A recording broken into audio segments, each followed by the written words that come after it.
Aussi réfléchir au-delà de la crise d'aujourd'hui, à la manière dont nous prendrons les crises suivantes.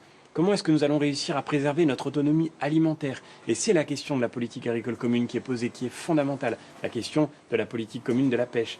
Comment est-ce que nous allons réussir, un autre sujet majeur, à faire face aux enjeux sécuritaires?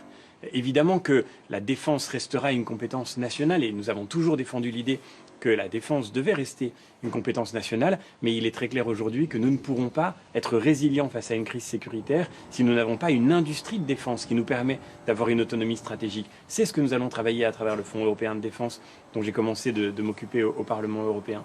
Et puis je pense évidemment à la question de la santé, de l'industrie de la santé.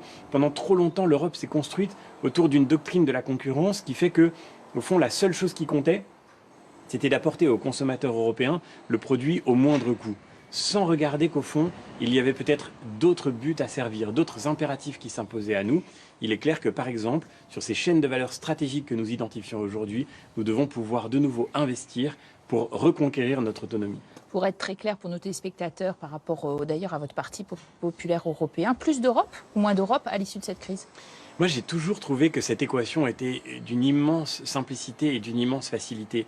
Je ne crois pas qu'il faille plus d'Europe dans les lieux où on n'a pas besoin d'elle. Et on voit peut-être, d'ailleurs, je le dis très simplement, quand je fais le bilan de ce premier moment, de cette première période de notre mandat au Parlement européen, que pendant les mois passés, on s'est beaucoup trop occupé de sujets qui ne concernent pas directement l'Union européenne. J'ai fait le compte avec mon équipe sur tous les textes que nous avons votés. Il y en a près de la moitié qui ne concernaient pas des compétences de l'Union européenne. Donc moins d'Europe. Donc je crois qu'il faut que l'Europe se reconcentre sur les lieux où elle peut avoir une authentique valeur ajoutée, sur les lieux où elle est attendue. Mais oui, pour le coup, il est clair que nous avons besoin de travailler ensemble en Europe à notre autonomie stratégique sur l'alimentation, sur la santé, sur la défense, pour faire en sorte que demain, sur ces chaînes industrielles, nous soyons de nouveau capables de produire ce dont nous avons besoin.